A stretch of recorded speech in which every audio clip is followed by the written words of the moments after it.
Hi guys, Chris here once again from Wrath of Course TCG. And this video, basically a little update regarding skills and abilities and what happens to units when they die mid-battle. So this video has basically come of mine and PDF's little online skirmish. And the reasoning behind these skill updates will be explained towards the end of the video. So for the time being, I'm just going to get straight into these rulings, so you guys don't have to watch minutes long before actually understanding what this video is about.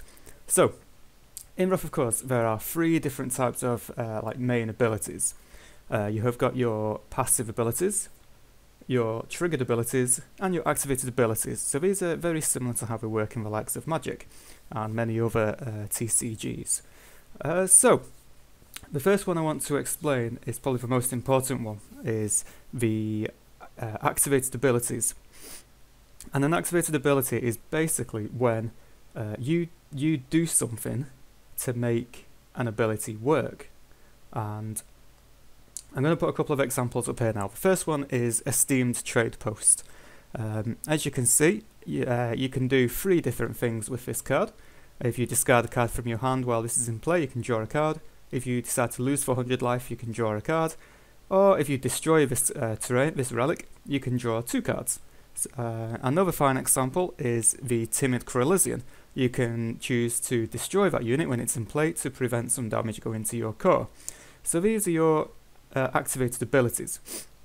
Now the rulings behind these are very simple. First off, you cannot use an activated ability on the turn it comes into play. Secondly, you can only use the abilities on your turn. So pretty straightforward. You know, you can play a unit, it's got an ability like the Timid Corellisian where you can just destroy it, but you can't use that ability on the turn it comes out into play. There are a couple of things what can bypass this rule, but they are very, very, very rare. One instance is the ambush ability, because you kind of play that from your hand rather than it being in play. It's more of a battle ability than anything. So you can still use ambush on your opponent's turn, because that's what the whole point of the ambush ability is. But anything else, it's a no, I'm afraid. You can't choose to, for example, with a Esteemed Trade Post, lose 400 life on your enemy's turn to draw a card. You can't do that. So now, moving on to passive abilities. There's not that many passive abilities in Wrath of Course, however, they do exist. Now, passive abilities are where you don't have to do anything. You can just play the card, and then that buff will, or nerf to the opponent, will just continuously play until that card is removed from play. So passive abilities do take place as soon as they enter the landscape, because that's how passive abilities work. So, as an example, we've got Corellisian Hive, which is basically a wonder, and it says all your Corellisians cost one less to play. So obviously you can play that and then put a couple of cheap Corellisians down, where you don't have to pay so much for their cost. And then you've got Rickety Bridge, which says your units can travel to this terrain regardless of how far away they are from it. So as soon as this comes into play, you can stick it on one of your terrains, which is on the other side of the landscape, and then you can just move a unit straight over to that terrain, and you don't exactly have to do anything other than play Rickety Bridge. So passive abilities are really, really simple to understand. There's not much ruling regarding them. Finally, we have got triggered abilities. Now, triggered abilities are a little bit like passive abilities, however, something has to happen in-game which necessarily you don't exactly have to do. So, one example is Ulcer, Nature's Mage. So, with Ulcer, when she enters play, one unit gains plus 200 attack. So this is basically, you know, it's an ability what comes with Ulcer, and it happens as soon as she enters play. So unlike the activated abilities, this kind of triggers itself when you play the card. We do have a couple of other triggered abilities, such as like when a unit leaves play at the end of your turn, or when a unit defends, for example. So we've got this card which is coming on screen now, basically when you choose to defend with this unit, as you can see in the red box, it will also gain itself a nice little buff. So again, these are triggered abilities, not to be confused with activated abilities, and we've got these three. So in a nutshell, what's basically changed is the activated abilities. So as I'm going to refresh from what I've just previously said, activated abilities cannot be used when a card comes into play, such as destroy or sacrifice or discard, and they cannot be used on your opponent's turn. This is basically to prevent players using unlimited combos.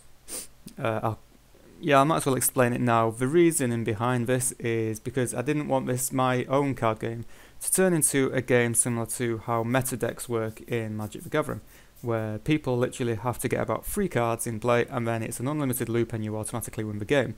In my eyes, for one person it's really fun, for the other person it's not. It's a nightmare to play against, and I've had it against me once before. The reason I wanted to make Wrath of Khorne was basically to make a TCG which was not like Magic but has its similarities. So that's why these rules are in play. I mean, there's going to be a couple of obvious little bits and bobs, but you know, it just uses a bit of common sense really. If you ever really I mean, one thing I really didn't want in this game was unlimited combos, and you know, that is basically this is why these rules are coming into play, to prevent such horrible things in a TCG. And I mean, it is hard as a card designer, card creator should we say, to, you know, we want to make cards which are fun to use, but we don't want them to be abused. So that's the reasoning behind that. Moving on to the next topic, it's going to be a very quick one. What happens when a unit dies mid-battle?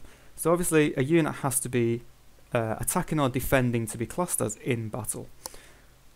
So we're going to pull up Rhaenys here. Rhaenys is a fine example of what happened on my little skirmish with PDF TCG. And if you look at his number 6, it says hit, destroy all non-rare units in play. Now, what would happen if your opponent decided to attack or defend, and then you rolled a 6 on Rhaenys? What would happen? Would the units die, and then their damage remains in the damage pool, or would they die and not have their damage put in the damage pool? The answer to that, the easiest way to explain that is to, unfortunately for the opponent, yes, Rhaenys kills the units with immediate effect, which basically means they cannot send their damage into the damage pool. It's also one reason why Rhaenys is royalty rare, and he's not as powerful as the other royalty rares in the game. Basically, you've got like a bit of like a mini phase during the battle. So like you choose your attackers, your opponent chooses their defenders, you roll a die, then anything what happens in that die phase, unless it says at the end of battle, such as the King Waven I believe, it will happen with immediate effect. And then after the die phase is where basically everything gets added up, all your values get added up which hit, all your units which hit in play, their damage then goes into the damage pool. And yeah, that is basically that rule. What happens, you know, it's a very sudden thing. I mean, I'm sure I've explained this once before with similar cards in the past, but if something happens, an ability happens when you roll a die for a unit, if it doesn't say at the end of a turn or after battle, then it will be with immediate effect. And obviously units have to survive that turn. They have to still be alive when you go into like this whole die phase, at the end of a die phase where you finish rolling dies and stuff. So one very unique ability, it could be like Scrats or something, not Scrats, Worms, where they burrow immediately. That's a very effective skill, because obviously they get to hit in battle and then they burrow and they can't be affected by your opponent's attacks or abilities and action cards and stuff like that. Not action cards, battle cards. Right guys, so I've probably jabbered on a bit too long. That is the little update for this little video. I hope you enjoyed as per usual, and I'm sure it proved to be a little bit informative for you guys. If you've got any questions, be sure to post them down below. then that's basically it, guys. Yeah, thanks a lot for watching, and I will see you soon.